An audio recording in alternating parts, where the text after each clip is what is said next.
یا علی مدد الوائز رائے ابو علی missionary wise number 491.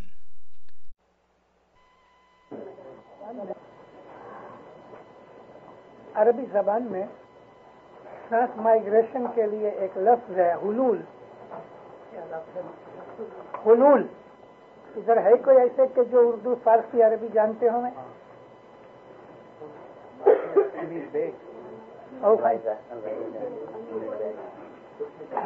You know حلول ہے لام واو لام. لیکن ہم اسماعیلی اس لفظ حلول یا ٹرانسمائگریشن کا جو عام جنرل امپریشن لیا جاتا ہے اس کو ہم کس طرح مانتے ہیں، میں آج اس کا ایکسپلینیشن دینا چاہتا ہوں. پہلے یہ ہم جاننا چاہتے ہیں کہ روح کیا ہے. What is the civil? رسول اکرم کے حضور کے اندر بعض اصحابہ نے یہی سوال کیا کہ یا نبی روح کیا چیز ہے؟ تو نبی چپ ہو گئے. چپ اس لیے نہیں ہوئے کہ ان کو جواب نہیں آتا تھا، چپ اس لیے ہوئے کہ ان کو میں کس طریقے سے سمجھاؤں، کیونکہ وہ جو لوگ تھے ان پڑھ تھے، اتنا علم نہیں تھا. اسألکم عن الروح قل الروح من امر ربی. تم سے یہ پوچھا جاتا ہے کہ روح کیا چیز ہے، تو ان کو کہہ دو کہ جو روح ہے وہ میرے رب کا حکم سے ہے. قل الروح من امر ربی، it is from the order of God,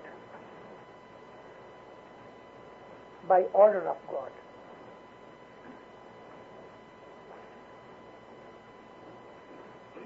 ہم کو ہمارے اماموں اور پیروں نے فرمایا، جیسا کہ ریسنٹلی امام فرمایا کہ جو روح ہے وہ انڈسٹرکٹیبل ہے، روح ہے وہ ایٹرنل ہے، روح از نیور ڈسٹرائڈ، کیونکہ وہ خدا کے حکم سے ہے. اور جو روح ہے وہ اسپرٹ ہے، بالکل لوور لیول کی اسپرٹ ہمارے اندر، عام انسانوں میں، مومنین کے اندر اس سے تھوڑی ہائر، اور نبیوں اماموں میں اس سے بھی ہائر. آپ سورۃ القدر کو یاد کرو. اللہ فرماتا ہے کہ آج کی اس رات میں خدا کے حکم سے نیچے اترتے ہیں روح اور فرشتے.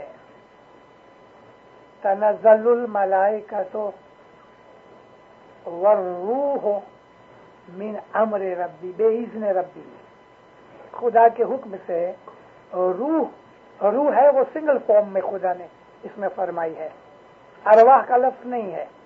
الروح دی اسپرٹ، یہ اسپرٹ آف گاڈ ہے. لیکن سورۃ القدر میں جس رات کا ذکر کیا ہے وہ یہ میٹیریل 12 گھنٹے کی رات نہیں.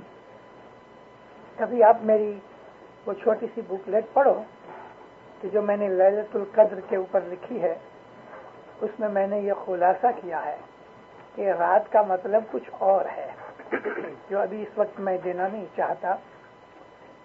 تو روح ہے وہ خدا کی اسپرٹ ہے، خدا کے حکم سے. یہ اسپرٹ لوور لیول میں ہر بشر انسان کے اندر ہے، چاہے وہ مومن ہے چاہے وہ کافر ہے.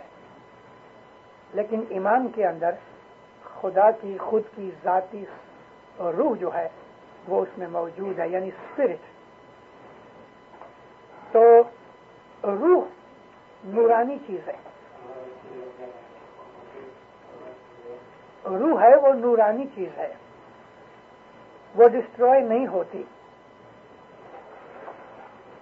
ہمارے پیروں نے جو کچھ ہمیں فرمایا میں نے اس کو ڈائجسٹ کیا اور میں نے اپنی لائف میں ایکسپیرینس بھی کیا میں اس ساری دار و مدار رکھ کے آج میں آپ لوگوں کے سامنے اس چیز کو رکھتا ہوں. جب انسان باپ کے سپرم کے اندر یعنی تھرو باپ ماں کے پیٹ میں کنسیو ہوتا ہے، وہ خدا کے حکم سے ہوتا ہے. ملین سپرمز ہوتے ہیں، اس میں صرف ایک سپرم کے لیے اللہ کا حکم آتا ہے کہ تم اس ایگ میں انٹر ہو. یہ جو ایگ ہے یہ بھی خدا تعالی طے کرتا ہے، خدا اپوائنٹ کرتا ہے کہ ماں کا کون سا ایگ اور باپ کا کون سا سپرم مکس ہوئے. یہ خدا کی مرضی اور حکم سے ہوتا ہے، اس کے اذن سے ہوتا ہے. اسی کا نام امر من امر ربی ہے. تو یہ طے ہوا کہ جو روح ہے وہ نورانی چیز ہے. اب میں نیچے سے شروع کروں.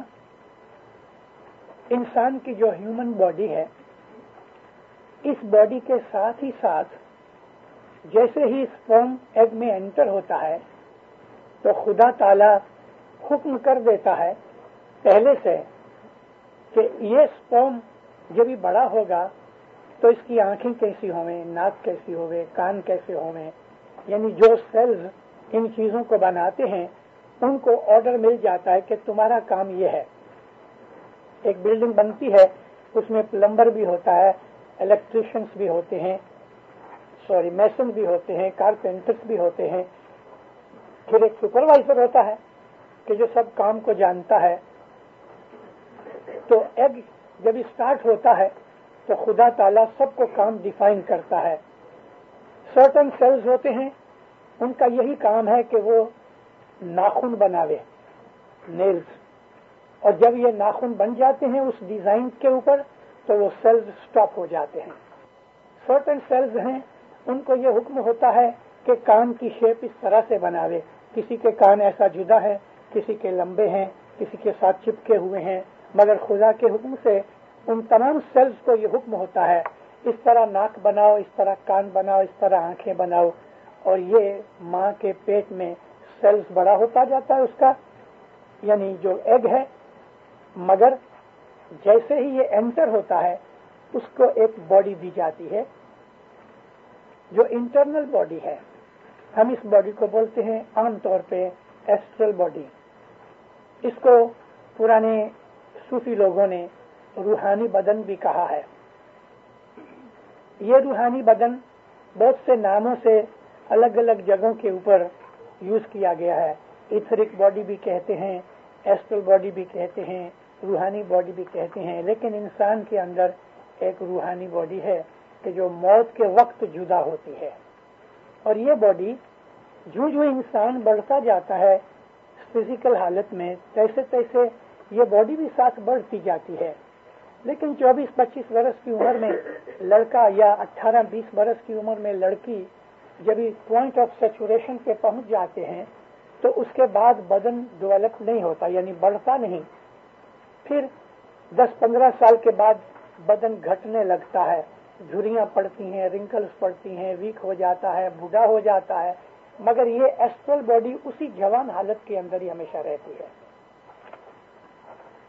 جب انسان پیدا ہوتا ہے یہ ایسٹرل باڈی اس کے ساتھ آتی ہے. لیکن سپرم کے اندر لائف ہے. اگر لائف نہیں ہوتی تو اس کا بچہ نہیں پیدا ہوتا. سپرم میں لائف ہے جس کو ہمارے گینانوں میں جیو کہا گیا، اور ہم اسلامک حالت کے اندر اس کو قوت حیات کہتے ہیں. اللہ تعالیٰ نے اس کو حیوات الدنیا کہا ہے، دنیا کی زندگی. اور یہ جو زندگی ہے وہ صرف ڈیوریشن ہی نہیں کہ بھائی 60, 70 یا 80, 100 برس کی چلے، لیکن اس کے اندر خدا کی فورس ہے. خدا تعالیٰ نے جو لائف ہے، قوت حیات، وہ اور بھی بہت سی کریشن کے اندر ہے. جیسا کہ جانوروں میں لائف ہے، ویجیٹیشن میں لائف ہے، انسیکٹس میں लाइफ है। और हमको बाज़ हालत में यूं भी कहा गया कि बहुत ही प्रिमिटिव स्टेज की लाइफ रॉक्स में भी है, पत्थर में भी है। और कभी आपको याद होवे तो इमाम सुल्तान अहमद शाह ने मौलाना रूमी का जिक्र किया है कि वो सोचता था कि मैं कहाँ से आया, और सोचते सोचते खुदा ने उसको विजन दी। तो वो बैक साइड में यानी कि अपने पास्ट में गया, तब उसको समझ आई कि मैं पहले पत्थर में था, पत्थर से मैं बाद में वेजिटेशन में आया, वेजिटेशन से मैं कीड़े मकोड़े यानी इंसेक्ट्स और जर्म्स और बैक्टीरिया की शक्ल ली, उसके बाद फिर जानवरों में आया। तो ये सारी एवोल्यूशन की थियोरी थी जो रूमी ने डिस्कवर की। रूमी को 1000 साल से ऊपर हो गया है। ये डार्विन और ये दूसरे, ये तो अभी 300 वर्ष पहले हुए। सबसे पहले दुनिया के अंदर एवोल्यूशन की, मैं अपने पीरों को छोड़ देता हूं, डिस्कवर करने वाला रूमी था। मगर रूमी से भी पहले हमारे पीरों ने इस चीज का जिक्र किया है। सदगुरु नूर जो पीर थे वो रूमी से बाद में आए, रूमी उसके बाद आया। रूमी का जो पीरियड है वो इमाम शमसुद्दीन मोहम्मद का पीरियड है, और सदगुरु नूर का जो पीरियड है वो इमाम मुस्तनसिर बिल्ला का पीरियड है। रूमी कॉन्टेम्पररी था कुछ थोड़े टाइम तक पीर शम्स के जमाने से। 3 शम्स इकट्ठे हुए, तीनों शम्स जो थे वो कॉन्टेम्पररी थे। एक हमारे इमाम शमसुद्दीन मोहम्मद, दूसरे हमारे पीर शमसुद्दीन सब्जवारी, और तीसरे शम्स तबरेज। शम्स तबरेज जो थे इमाम अलाउद्दीन मोहम्मद के बेटे थे। तो रूमी ने ये चीज जब भी डिस्कवर की, इमाम ने सुल्तान मोहम्मद शाह ने हमको उसकी रेफरेंस बताई है। तो इंसान पत्थर में से इवॉल्व होके इंसान बना। अब ये जो लाइफ है जिसको हम जीव कहते हैं हमारी यूनानिक भाषा में, जीव मीन्स फोर्स ऑफ लाइफ, ये पत्थरों से निकल के इंसान तक पहुंचती है। लेकिन इसके दरमियान एक ऐसी जगह आती है कि जहां इंसान के अंदर खुदा कुव्वत इरादा पैदा करता है। अभी देखो पत्थर में कुव्वत इरादी नहीं है। कुव्वत इरादी मीन्स सेल्फ डिटर्मिनेशन या विश या विल। विल जो है वो सर्टन लिविंग थिंग्स में है। मिसाल कीड़ी मकोड़ी, सर्टन इंसेक्ट्स, और फिर ये डेवलप होती इंसान तक पहुंचती है। लेकिन एक कीड़ी मकोड़ी की विल और एक इंसान की विल में बहुत फर्क है। विल जो है ये रिएक्शन है या एक्टिविटी है माइंड की। हम इसको विल को, जो एक मकोड़ी के अंदर, एक एंट के अंदर जो विल है वो इंसानी विल जैसी नहीं, क्योंकि माइंड की जो स्टेज इंसान में है वो स्टेज कीड़ी के अंदर नहीं है, लेकिन डेवलप होती है। यहां तक कि इंसान को छोड़ दो तो सबसे ज्यादा इंटेलिजेंट माइंडफुल चिंपांजी है। और आज की साइंस की दुनिया के अंदर इस किस्म की बहुत सी स्टडीज हो चुकी हैं कि कौन कौन से जानवर कितने होशियार और कितने चालाक और इंटेलिजेंट हैं। जैसे कि व्हेल का जो ब्रेन है वो ह्यूमन ब्रेन के बहुत नजदीक है, लेकिन व्हेल के अंदर वो सब कुव्वत इरादी नहीं जो इंसान में है। या इसी तरह से डॉल्फिन्स हैं, डॉल्फिन्स भी बस ट्रेंड हो जाती हैं तो उसमें बहुत इंटेलिजेंट है स्पेशीज हैं। इसी तरह से बंदर हैं। चिंपांजियों को सिखाया गया। मैं 79 में ऑस्ट्रेलिया गया तो वहां एक चिंपांजी ट्रैक्टर चलाता है और उसका कुछ एक केस था। वो ट्रैक्टर चलाता था तो उसका जो मालिक था वो इनकम टैक्स के रिटर्न में इसकी सैलरी काटता था।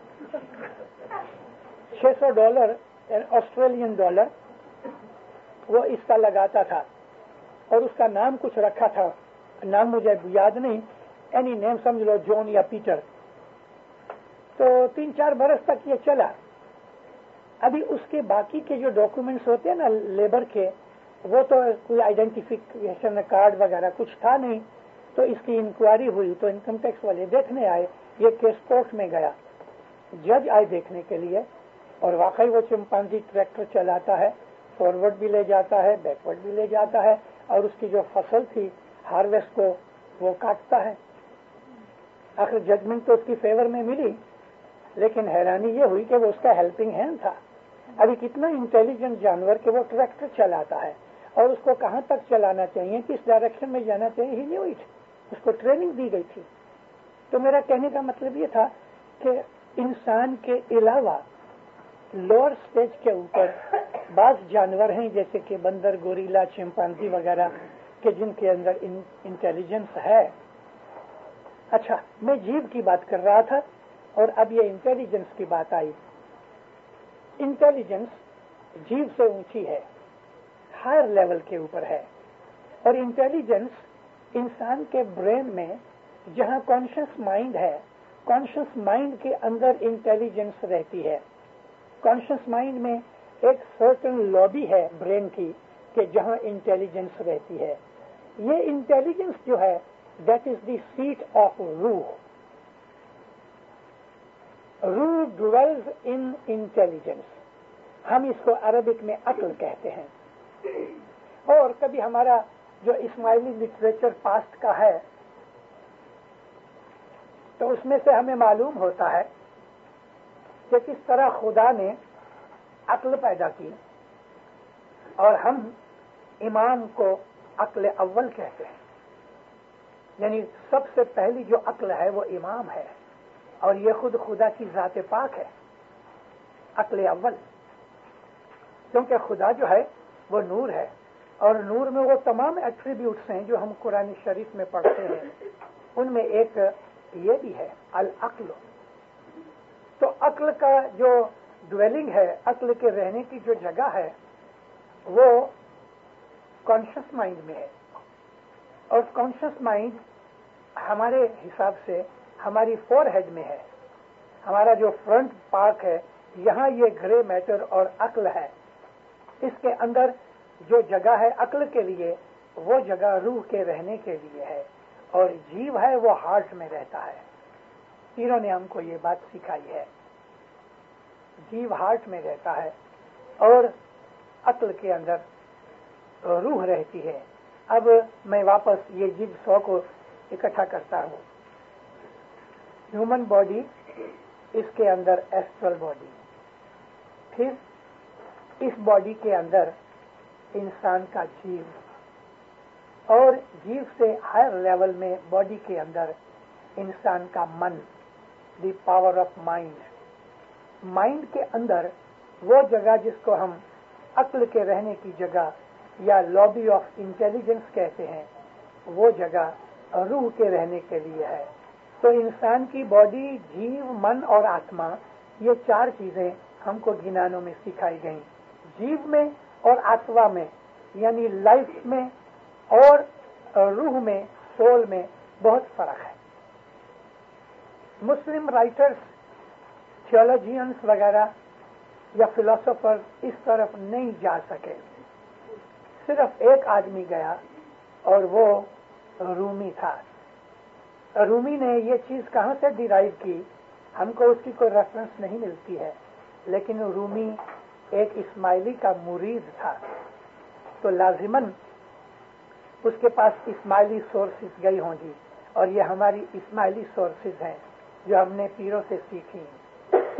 ہمارے بہت سے آدمی ایسا سمجھتے ہیں کہ پیرا تن جو تھی وہ حقیقت میں ہندوستان میں چالو ہوئی، یہ ہماری غلطی ہے۔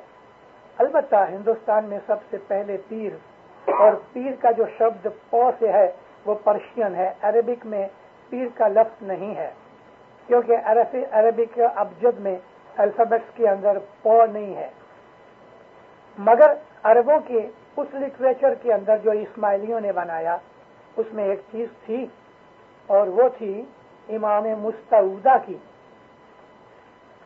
جہاں بھی اسماعیلی لٹریچر میں امام مستعودہ آپ کو ملے، اس کا مطلب وہ پٹھیوں کا پیر جس کو امام اپوائنٹ کرتا ہے، यानी ऑथोराइज्ड पीर, और इमाम मुस्तकर वो हजरत इमाम के साथ लगा है। तो दो किस्म के वर्ड इमामत के यूज होते हैं, इसीलिए हम पीर हसन को इमाम हसन भी कहते हैं और वो राइट है, और इमाम हुसैन को भी इमाम कहते हैं, वो भी राइट है। इमाम हुसैन है वो इमाम मुस्तकर हैं, और पीर हसन है वो इमाम मुस्तऊदा हैं।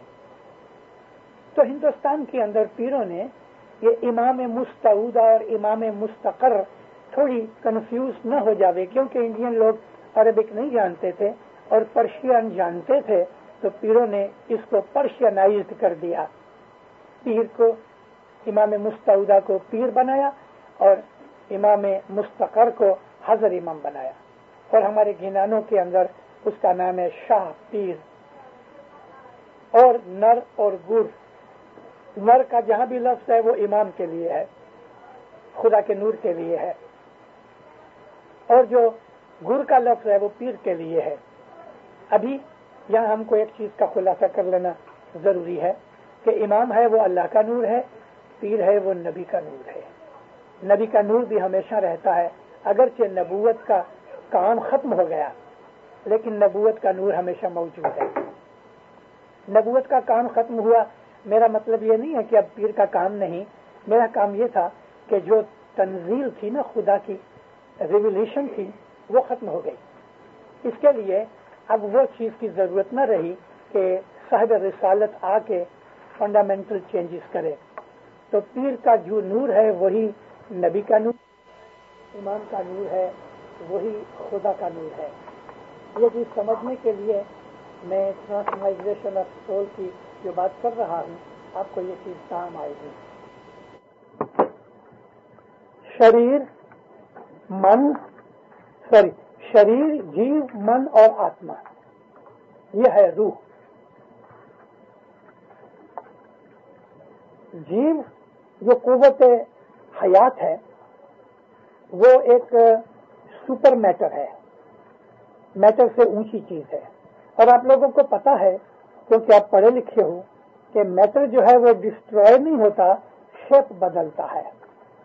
मैटर के जो एटॉमिक कंस्ट्रक्शन है वो शेप बदल देती है, लेकिन मैटर डिस्ट्रॉय नहीं होता। तो जो जीव है वो मैटर से ऊंचा है, वो भी डिस्ट्रॉय नहीं होता। और फिर इससे ऊंची और भी एक चीज है जिसको हम मन कहते हैं, और मन का ताल्लुक अक्ल के साथ है, वो भी डिस्ट्रॉय नहीं होती। और इसके सबसे ऊपर रूह है। रूह तो और भी डिवाइन है, दूसरी चीजों से खुदा के ज्यादा नजदीक है, और वो है ही नूरानी चीज, तो वो भी डिस्ट्रॉय नहीं होती, शक्लें बदलती हैं।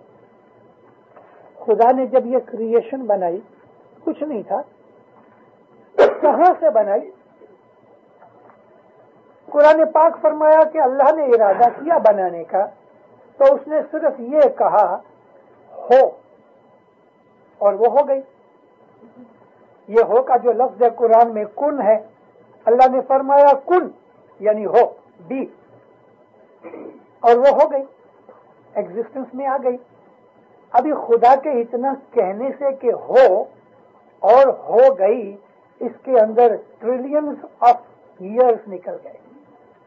लेकिन ये ट्रिलियंस ऑफ ईयर्स, करोड़ों अरबों जो पीरियड्स हैं, खुदा के नजदीक कुछ नहीं, एक सेकंड जितनी बात है खुदा के लिए। लेकिन खुदा ने जब ये कहा हो, तो उसके मुख मुबारक से ये लफ्ज निकला।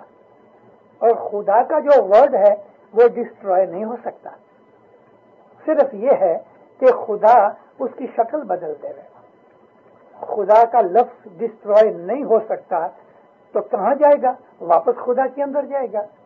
तो खुदा ये भी कहता है कि तमाम क्रिएशन के अंदर मैं अंदर हूं, और तमाम की तमाम क्रिएशन मेरे अंदर है।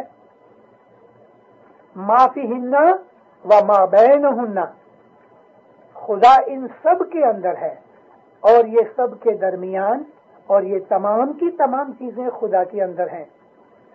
जैसे कि मछली है, फिश, पानी उसके अंदर भी है, पानी उसके बाहर भी है।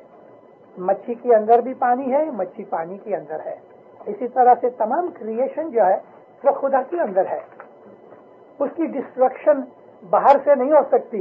वो बहुत क्या होगा कि शक्ल चेंज करके खुदा में मिक्स हो जाए।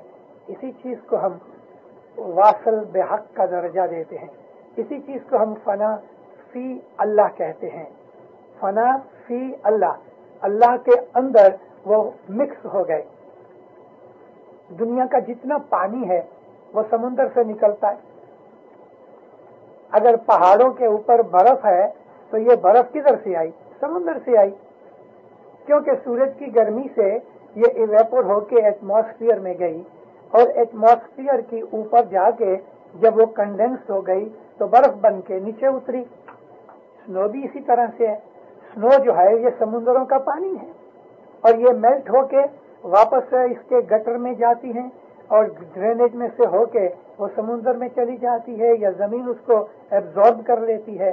तो जमीन के ऊपर जितना पानी खुदा ने बनाया वो आज तक उतना ही है, क्योंकि ये पानी इवेपर होके जमीन के एटमॉस्फेयर में से एस्केप नहीं हो सकता, ग्रेविटी से उसको खींचा जाता है, मगर उसकी शक्लें बदलती रहती। इसी तरह से खुदा ने रूहें बनाई, जीव बनाए।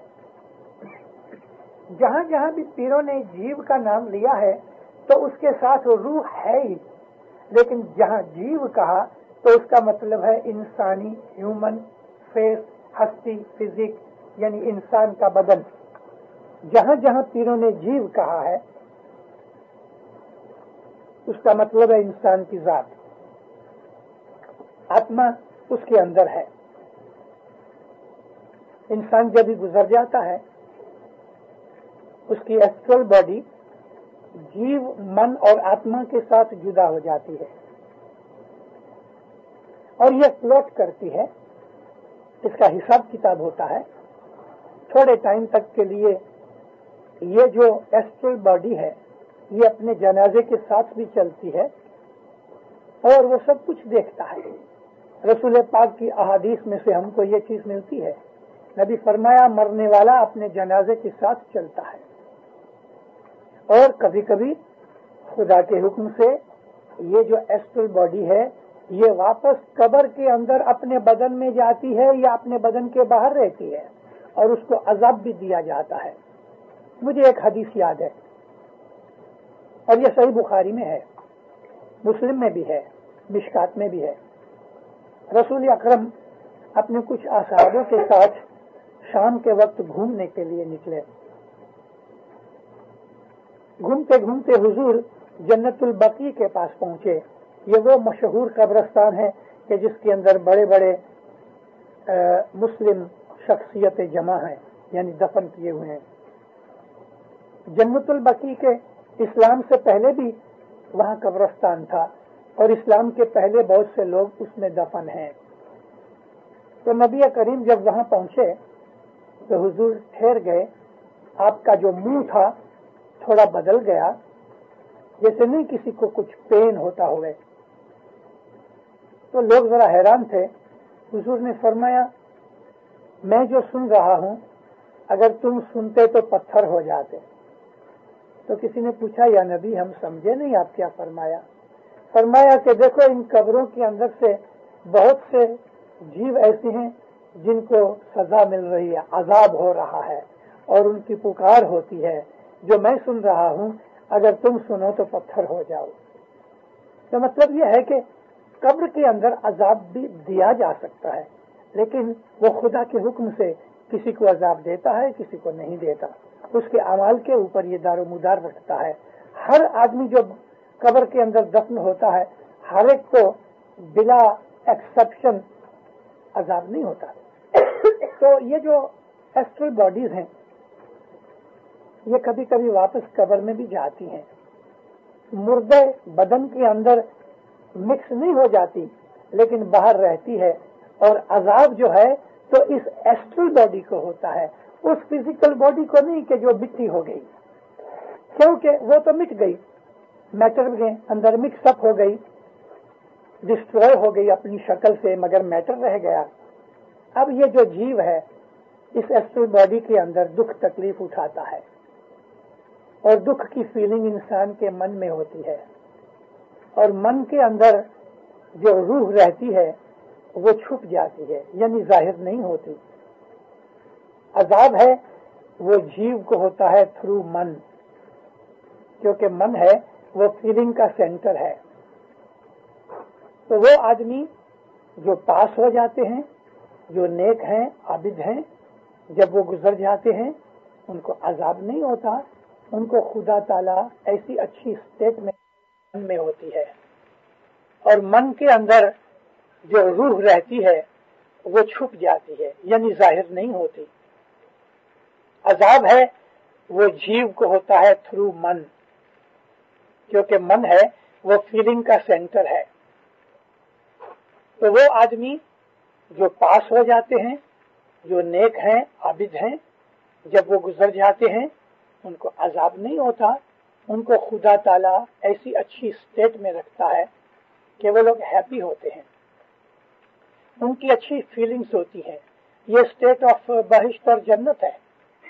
जिस तरह बहिश्त और जन्नत के 7 तबकात हैं, यानी 7 लेवल्स हैं, और इन बिटवीन हर एक लेवल 1000 स्टेजेस में है। इसी तरह से 7 किस्म के जहन्नम है, जहन्नम में भी 7 लेवल्स हैं। सबसे आला दर्जा जो है जन्नत का उसको फिरदौस बरी कहते हैं, और सबसे खराब और बहुत सख्त यानी इंटेंसिटी के हिसाब से जो दोज़ख की जो हालत है उसको हाविया कहते हैं। और ये दोनों लफ्ज हमको कुरान शरीफ और अहादीस में मिलते हैं, फिरदौस बरी और हाविया। हमारे गिनानों में भी ये लफ्ज यूज किए गए हैं। तो ये सजाओं की लेवल के हिसाब से, थोड़ी सजा मिले, ज्यादा सजा मिले।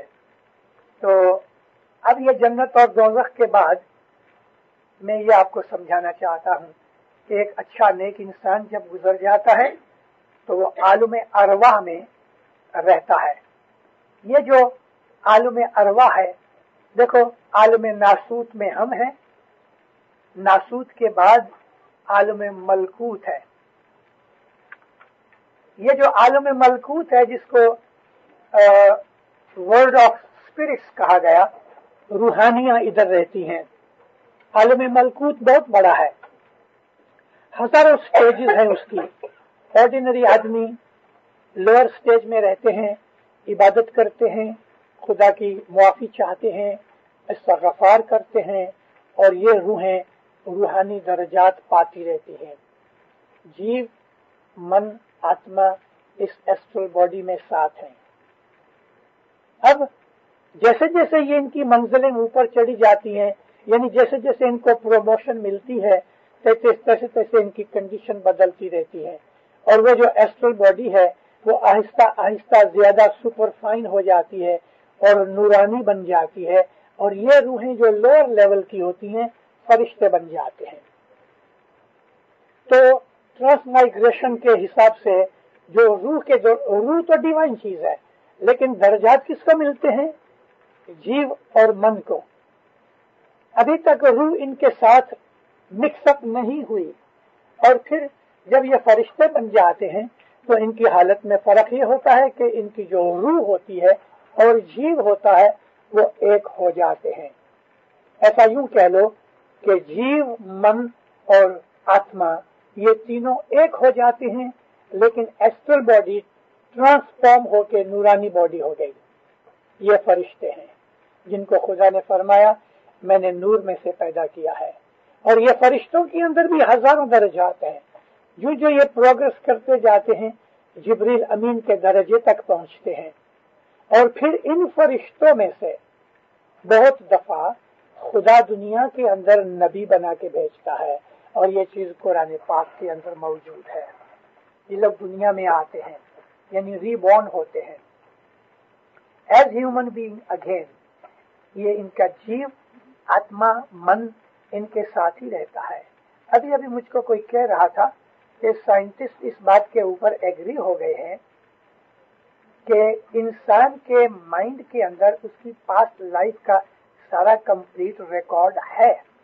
और ये साइंटिस्ट जो कहते हैं मैं मानता हूं क्योंकि हमको पीर ने ऐसा कहा है, और मैं आपको वो ज्ञान का पाठ सुनाऊं। पीर कहते हैं कि हो जीरे प्राणी જ્યારે તું ગરબા સ્થાને વસંતો તૈયે હતો ज्ञानवंतो। ऐ इंसान, जब तू माँ के पेट में था तो उस वक्त तू बहुत इल्म वाला था, यानी तेरे को ये पता था कि तेरी पास्ट लाइफ क्या है। इल्म का मतलब तो यही है ना। मौलाना आगा शाह अली माँ बाप का एक फरमान है, फरमाते हैं कि जब बच्चा पैदा होता है तो वो अली को देखता है, अली को देखता है, और उसकी एक निशानी है। मौलाना अली शाह पीर सलामत की जामे में फरमाया उसकी एक निशानी है। फरमाया वो बच्चा डरता नहीं, उसको डराना चाहो, मुंह बनाओ, कुछ आवाज करो, मगर वो बच्चा नहीं डरेगा। 3-4 महीने तक वो अली को देखता है, हर वक्त अली को देखता है। लेकिन फिर बाहर की दुनिया की चीजें जब उसके माइंड में रिकॉर्ड होती रहती हैं तो वो चीजें बैकग्राउंड में चली जाती हैं, और 3-3.5 या 4 महीने के अंदर वो चीज फिर भूल जाती है। अली का नजर आना बंद हो जाता है। अब बच्चों को डराना चाहो तो वो डरता है, और उसकी पास्ट लाइफ जो है वो बरी हो जाती है उसके मन के अंदर। मगर हम इस चीज को रिवाइव कर सकते हैं अपनी इबादत से। इबादत में जाके हम अपनी पास्ट लाइफ को देख सकते हैं, उसके पहले भी प्रीवियस लाइफ का हम अपने माइंड के अंदर से वो रिकॉर्ड निकाल के हम उसको पढ़ सकते हैं। तो ये तमाम इंसान की जितनी भी लाइव्स हुई, खुदा ने जब उसकी रूह को अलग पैदा किया, यानी इंडिविजुअली पैदा किया, तो वो रूह एवोल्यूशन की तमाम स्टेजेस में से जो पीर कहते हैं कि 8.4 मिलियन है, वो इसमें से पसार होते होते इंसान बनता है। अब इंसानी हालत के अंदर जब तक के वो परफेक्शन को नहीं पहुंचता, जब तक के वो खुदा के नूर में मिक्स अप नहीं होता, जब तक के वो फनाफी अल्लाह नहीं होता, तब तक उसको खुदा परफेक्शन की तरफ जाने के चांसेस देता रहता है। और बहुत दफा उससे अगर कुछ भूल या गुनाह हो जाए तो उसकी रिटार्डेशन भी हो जाती है। जिस तरह से प्रोग्रेस होती है इसी तरह से रिग्रेस होती है। लेकिन प्रोग्रेस जिस तरह से स्लो है, रिग्रेस इमीडिएटली बहुत जल्दी 2, 5, 10 स्टेजेस नीचे उतर आता है। तो इंसान आगे बढ़ता है, पीछे हटता है, आगे बढ़ता है, आगे बढ़ते बढ़ते बढ़ते कभी थोड़ा सा पांव फिसल गया, इस तरह परफेक्ट होते होते वो खुदा के नूर के अंदर मिक्स हो जाता है और उसकी एंटिटी बिल्कुल खत्म हो जाती है, उसकी एग्जिस्टेंस जो है वो खुदा के नूर में चली जाती है। ये चीज सूफी मानते हैं, हम इस्माइली मानते हैं, लेकिन जनरल पब्लिक जो है इस्लाम की वो इस चीज को समझ नहीं सकती। इसके लिए वो लोग कहते हैं जब आदमी मर जाता है तो वो कब्र के अंदर रहता है, उसकी रूह भी कब्र के अंदर पड़ी रहती है। लाखों करोड़ों वर्षों के बाद जब कयामत का दिन आएगा, सूर फूंका जाएगा, तो ये तमाम के तमाम मुर्दे जो हैं वो फौरन उठ बैठेंगे। आपको मालूम है दफन करते वक्त जो पांव हैं वो किबले की तरफ रखे जाते हैं। वो इसलिए रखे जाते हैं कि जब सूर फूंका जाए तो जैसे ही वो उठे तो उसके फेस के सामने काबा होवे, लेकिन दफन करते वक्त पांव काबा की तरफ होते हैं। और ये तमाम फरिश्ते उठेंगे, एक एक कब्र में से करोड़ों फरिश्ते उठेंगे। ये है जनरल समझ आम मुसलमानों को। हमारी ये समझ नहीं है। मैंने कहा आपको जो एक्सप्लेनेशन दिया है ये चीज कुरान हदीस और गिनानों में से निकाल के, इमाम के फरमानों में से निकाल के मैंने आपको बताया है। अब जीव कभी वापस आया, जैसे मैंने कहा कि फरिश्तों में से, ये कुरान शरीफ में भी है कि कभी कभी हम फरिश्तों में से नबी बनाते हैं, तो वो लोग दुनिया के अंदर आके पैदा होते हैं, नबी बनते हैं। आम लोग जनरली जब आदमी गुजर जाता है और अगर वो कामयाब नहीं हुआ, आलम अरवाह के अंदर रहने के काबिल नहीं हुआ, तो उसको वापस जन्म लेना पड़ता है। और हम इस चीज को मानते हैं कि वो वापस जन्म लेता है। आजकल इस किस्म के बहुत से एविडेंस मिले हैं और ये जो एविडेंस हैं वो सच्चे हैं।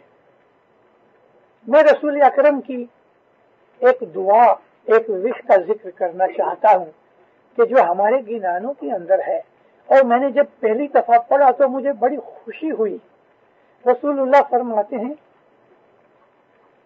मेरी आरज़ू है कि मैं खुदा के रास्ते में शहीद हो जाऊं, मैं फिर जिंदा हूं, मैं फिर शहीद हो जाऊं, मैं फिर जिंदा हूं, फिर मैं शहीद हो जाऊं।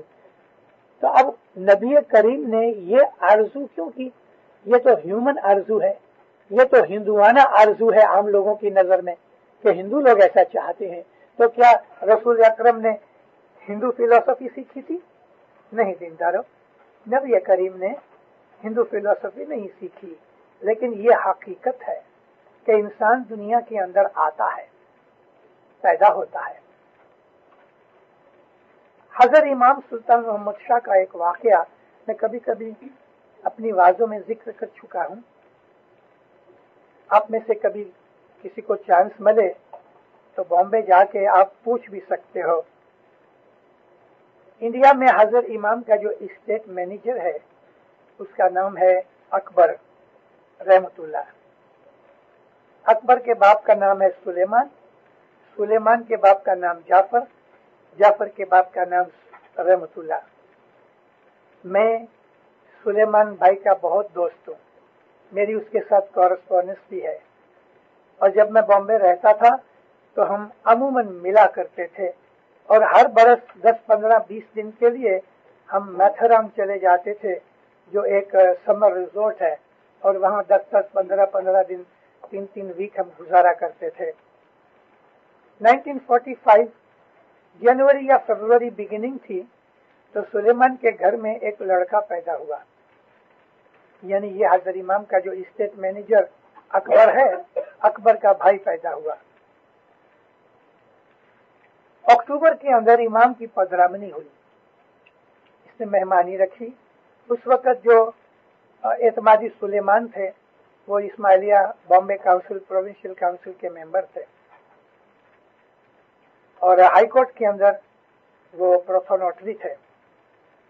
तभी इमाम के पास मेहमानी रखी, उसमें अर्ज की, मौला मेरे घर लड़का पैदा हुआ है और आप इसका नाम दो। सुलेमान, इसका नाम रहमतुल्लाह रखो, तुम्हारा दादा 40 बरस के बाद वापस आया है। भले खुदा बहुत सी दुआसीज फरमाई, बड़ी बातें की, सब चले गए दूसरी मेहमानियों में। जब मैं वापस आया तो सुलेमान भाई को मैंने मुबारक दी, लेकिन मेरे दिल के अंदर एक क्वेश्चन था, वो मुझे खटक रहा था। मैं बैठा इसके पास, मैंने कहा आपके दादा को 40 बरस हुए? कहते मिशनरी साहब सच बात ये है, मेरे को खुद को मालूम नहीं, क्योंकि मैंने अपना दादा देखा ही नहीं। अच्छा, माँ बाप ने फरमाया कि 40 बरस के बाद तेरा दादा वापस आया है। 5-6 दिन के बाद फिर हम एक दफा मिले तो मुझे कहते हैं वो बात सच्ची है, मैंने अपने डॉक्यूमेंट्स देखे तो मुझे पता लगा कि मेरा जो दादा था वो बराबर 40 बरस पहले गुजर गया था 1905 के अंदर, और हजरत इमाम ने जो फरमाया कि 40 बरस के बाद वापस आया। अब मेरे को वो पूछता है कि भला 40 बरस तक मेरे दादे की जो रूह थी तो क्या उसको नजात नहीं मिली? 40 बरस तक कहाँ था? तो मैंने उसको कहा कि इंसान है, वो आलम अरवाह में रहता है, वहां वो इबादत बंदगी करता है। या तो उसको कोई सजा मिलती है तो वो एक अलग जगह के ऊपर, तो जहां सजा पाने वाले लोग हैं, डिटेंशन कैंप में रखे जाते हैं, जिस तरह ऐसी जगह भी है कि जहां ये अरवाहें जिनको पनिशमेंट मिलती है वहां रखा जाता है। हमारे गिनानों के अंदर जो 52 घाटी और 16 थर्ड, 19 तोड़, आप इन 3 किताबों की स्टडी करो तो आपको पता लगेगा कि बाज अमल करने वाले आदमियों को खुदा मौत के बाद अवगतिया रखता है।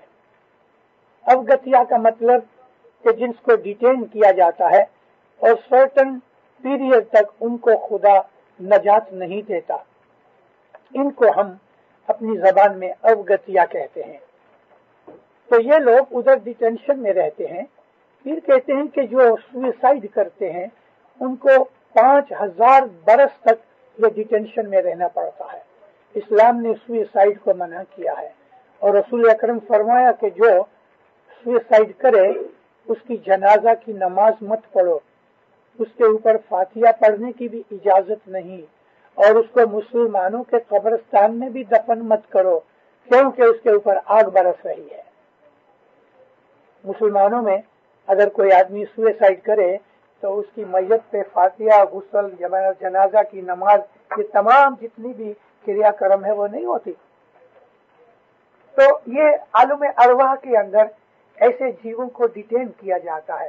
तो कोई छोटी भूल के ऊपर कभी 10, 20, 25, 50 बरस डिटेन रहता है, वापस आता है। या ऐसा भी है कि नेक था, परहेजगार था, आबिद था, किसी वजह से बहुत ऊंचा नहीं चढ़ सका, आलम अरवाह में चंद साल रह के वापस इस दुनिया के अंदर आता है। हमारे पीरों ने कहा कि इस दुनिया में अगर तुम किसी का कर्जा छोड़कर मर जाओगे, यानी तुम उसके पैसे नहीं दोगे, तो तुमको वापस आना पड़ेगा। अब बिल्कुल इस तरह का एक्सप्लेनेशन इस्लाम के अंदर है नहीं, लेकिन इसका इशारा है। नबी करीम की आदत थी, फरमाते थे कि कोई भी इंसान जब ही मर जाए तो उसका अगर किसी पे कर्जा होवे, या तो वो कर्ज लेने वाला यानी जिसके पैसे निकलते हैं क्रेडिटर, या तो उसको माफ कर देवे। अगर माफ नहीं करता तो उसकी औलाद इस बात के लिए एग्रीमेंट करे कि हम अपने बाप का पैसा भर देंगे। जब कोई गुजर जाता था मदीने में मुसलमान, तो लोग आके नबी को कहते थे, या नबी फलाना शख्स गुजर गया, आप उसके जनाजा की नमाज पढ़ाएंगे, फातिहा देंगे। तो हुजूर का पहला सवाल ये होता था, कर्जा छोड़ गया? हाँ या नबी, कर्जा छोड़ गया। तो उसके कर्जे के भरने की कोई जोखिमदारी लेता है? तो कभी बेटा बोले, भाई बोले, रिश्तेदार बोले, या नबी मैं इसकी जोखिमदारी लेता हूँ। तो नबी जाके नमाज जनाजा पढ़ते थे, फातिहा देते थे। एक दफा ऐसा हुआ कि एक शख्स गुजर गया, उसका जो क्रेडिटर था वो भी मिला नहीं था, हाजिर नहीं था, और किसी रिश्तेदार ने, औलाद उसकी थी नहीं, किसी रिश्तेदार दोस्त वगैरह ने उसका कर्जा चुकाने के लिए कबूल नहीं किया। तो नबी बोले मैं इसका फातिहा नहीं पढ़ता। नबी नहीं गए। अब देखो इसकी कोलैबोरेशन होती है हमारे गिनानों के साथ कि नबी ने, जो शख्स गुजर गया है उसने कर्जा छोड़ा और नबी ने उसकी शफायत नहीं की। क्यों नहीं की? क्योंकि उसके सिर पे कर्जा रह गया। ऐसे आदमी को वापस आना पड़ेगा अपना कर्जा चुकाने के लिए, और हमारे मजहब का ये थीम है। इसके लिए हमारे पीरों ने, हमारे इमामों ने हमारे लिए कुछ रास्ते निकाले। कभी कोई प्रॉब्लम आ जाती है तो फिर हम उसका सॉल्यूशन ढूंढते हैं। तो पीरों ने सॉल्यूशन निकाले, और वो भी रसूल खुदा की लाइफ में से सॉल्यूशन निकाला। हमारे मजहब में जितनी भी चीजें हैं किसी न किसी तरीके से डायरेक्ट इनडायरेक्ट इस्लाम में है, मुसलमानों को पता नहीं है। आपको मालूम है, जब कोई शख्स गुजर जाता है तो हमारी ट्रेडिशन है कि हम जमात खाने में अनाउंस करते हैं, अल्लाह मेरा फलाना भाई गुजर गया। और कोई भी आदमी उसने जिसका मन दुख किया हुए, मने वचने कर में, यानी अपने ख्यालों में या मुंह से या कोई अमल से किसी का भी उसने दिल दुखाया है, किसी का भी कुछ कर्जा रह गया है, तो आप बड़ा दिल रख के उसको माफ करो। जमात में अनाउंसमेंट होती है। मैंने कभी किसी मस्जिद में ये अनाउंसमेंट नहीं सुनी, मुसलमानों को मालूम भी नहीं, लेकिन नबी ने खुद अनाउंसमेंट कराई। रसूलुल्लाह जब सख्त बीमार पड़े, और हुजूर तो सब कुछ जानते थे, अपनी वफात से एक दिन पहले बिलाल को बुलाया। बिलाल मदीने में जाके सब जगह अनाउंस करो। नबी फरमाते हैं कि मेरे ऊपर किसी का भी कोई कर्जा है या किसी ने भी मेरे से कोई बदला लेना है तो मेरे पास आके पहले इससे कि मैं दुनिया से रेहलत करूं मेरे पास आके चुका ले वे। किसकी हिम्मत थी कि नबी के पास जावे कि मैं बदला लेता हूं या मेरा ये कर्जा रहा है। लेकिन एक शख्स आया, बिलाल को कहता है मुझे बदला लेना है। तो बिलाल भी कहने लगा क्या बदला लेना है? कहता है वो मैं जानू नबी जानू, तुम काय को बीच में आते हो। गया नबी के पास, असहाब बैठे थे। रसूल अकरम को कहता है या नबी मुझे आपसे बदला लेना है। अच्छा क्या है? कहते हैं फलाने टाइम के ऊपर मैं किसी से बात करता था तो पीछे से आके आपने मेरी कमर के अंदर लकड़ी मारी तो मुझे उसका बदला चाहिए। तो जो बैठे हुए सहाब थे बड़े गुस्से हुए, कहते बेवकूफ, हुजूर ने कभी लकड़ी मारी तो हमारा मालिक है, हमारा मौला है, इसमें क्या हुआ? कहता नहीं मुझे बदला लेना है। तो नबी ने फरमाया कि भी मैंने अनाउंस किया है, तुम क्या को बीच में आते हो? अच्छा भी तू बदला ले ले, क्या बदला चाहता है? कहता सरकार मैं भी लकड़ी मारना चाहता हूं। लोग फिर गुस्से हो गए। हुजूर फरमाया छोड़ दो इस चीज को। लकड़ी लाई गई। अच्छा ये लकड़ी ले और अब तू मेरे को मार ले। कहता या नबी मेरी पीठ नंगी थी तो आप भी पीठ नंगी करो तो मैं लगाऊं, क्योंकि जिस तरह आपने मुझे मारा मैं भी ऐसी तरह से मारना चाहता हूं। रसूल अकरम खतरे पर सोए थे, उठ के बैठ गए, अपनी शर्ट को ऊंचा किया। कुछ लोग इस हालत को देख के रो रहे थे, उसके ऊपर गुस्सा कर रहे थे, उसको हेट करते थे कि कैसा आदमी है, रसूल पाक का ये उम्मती हो के ये काम करता है। लेकिन उसकी नीयत क्या थी वो कोई नहीं जानता था।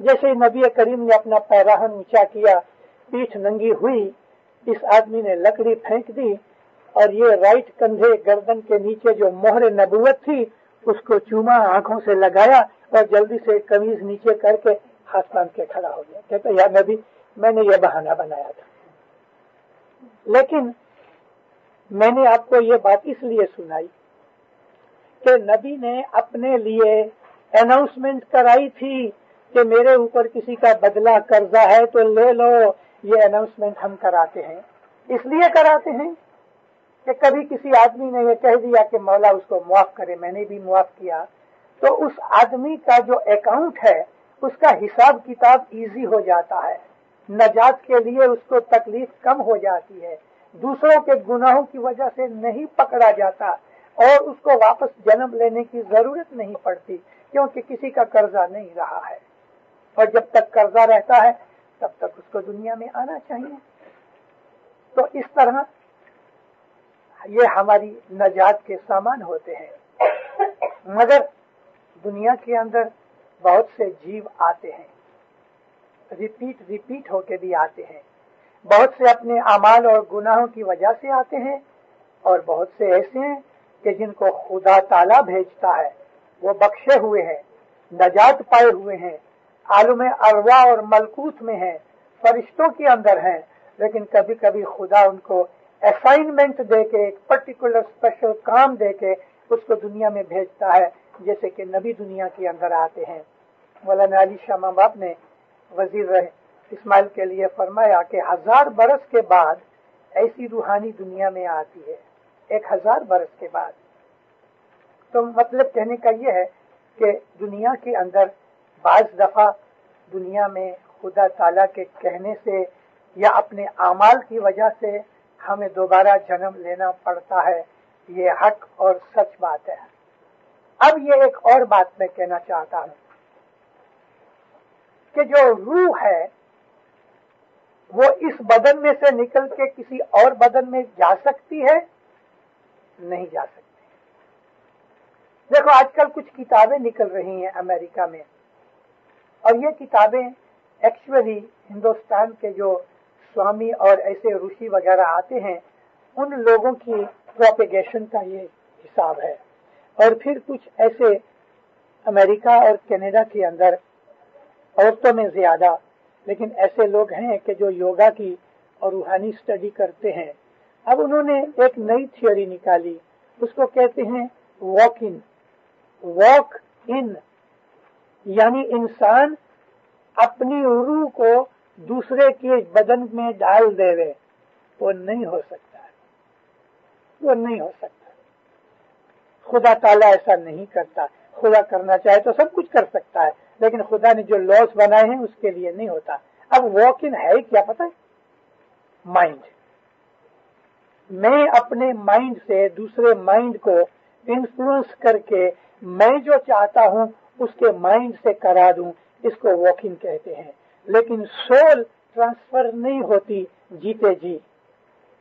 कभी कुछ ऐसे लोग हैं जो ये कहते हैं कि एक आदमी मरता है, एंड मरते वक्त कोई दूसरी भटकती हुई रूह इसके बदन में चली जाती है, और उसकी जो रूह है वो निकल गई, और ये कोई भटकती हुई रूह उसमें दाखिल हो गई, और ये आदमी वापस जिंदा हुआ।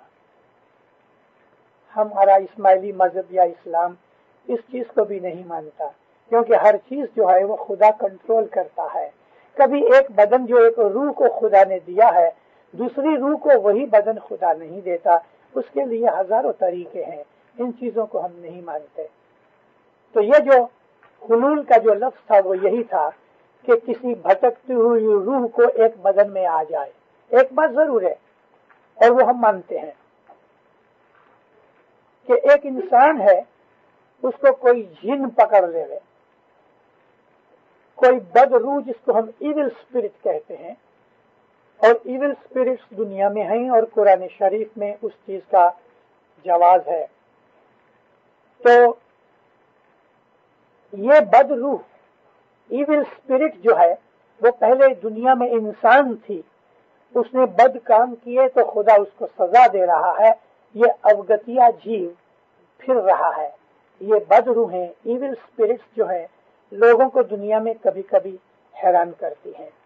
इसी तरह से ऐसे बाज जिन्नात हैं कि जो बिलीवर्स नहीं हैं।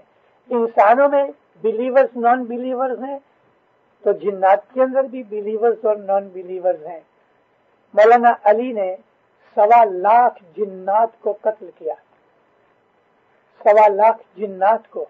और ये चीजें हमें मुनाकबे मुर्तज़वी में भी मिलती हैं, और ये चीजें हमको हमारे गिनान में भी मिलती हैं कि 1.25 लाख जब राजा मारिया मोहम्मद कलमा कीना, तो इसके अंदर जिन्नात भी थे, इंसान भी थे, और ये जिन्नात लड़ते भी थे। और इस्लाम की जब लड़ाइयाँ होती थी तो उसके अंदर आदमी भी होते थे, जिन्नात भी होते थे, फरिश्ते भी होते थे। हमको कुरान शरीफ के अंदर ये इशारा मिलता है, ऐ मोहम्मद याद कर उस दिन को कि जब अल्लाह ने बदर की लड़ाई में तुम्हारे लिए 3000 फरिश्ते भेजे, कि जिनको तुम नहीं देखते थे लेकिन काफर देखते थे। तो खुदा ताला ने लड़ाई में लड़ने के लिए, मदद करने के लिए फरिश्ते भी भेजे। तो जिन्नात जो हैं वो कभी कभी किसी इंसान को पजेस कर लेते हैं, और वो जो उसकी रूह को कोई पजेस नहीं कर सकता, लेकिन उसके दिमाग को पजेस कर लेते हैं, उसके माइंड को पजेस कर लेते हैं, उसके जीव को पजेस कर लेते हैं। ऐसा ही बहुत ही रिसेंटली एक वाकया बन गया। दार एस सलाम की एक इस्माइली लड़की, उसकी माँ हमारी रिलीजन टीचर है, आज भी है, और वो मोरोगोरो में रहती है, मेरी स्टूडेंट है।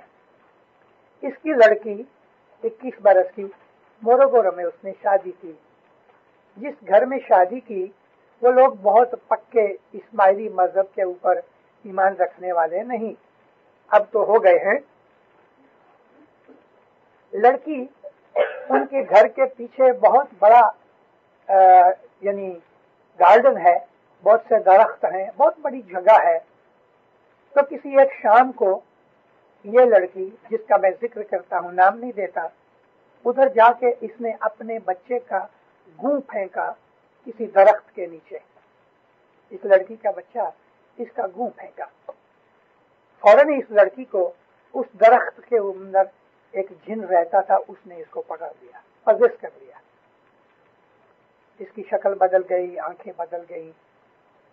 बस नॉर्मली क्या है कि मुल्लाओं को बुलाया गया, इन्होंने आके धूप लोबान वगैरह किया, मगर जिन नहीं निकला। बड़े परेशान, 3-3 आदमी का खाना खा जावे और मालूम भी नहीं पड़े कि खाना किधर जाता है। 21 बरस की लड़की 3-4 आदमी जितना खाना खावे और बातें करे, अरेबिक बोले कि उसको कभी अलिफ भी नहीं आता था।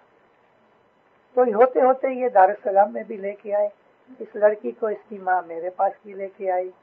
मैंने उसको कहा, देख मेरे साथ वो जिन अरेबिक में बातें करता रहा। मैंने उसको कहा, देख ये नहीं निकलेगा। क्यों नहीं निकलेगा?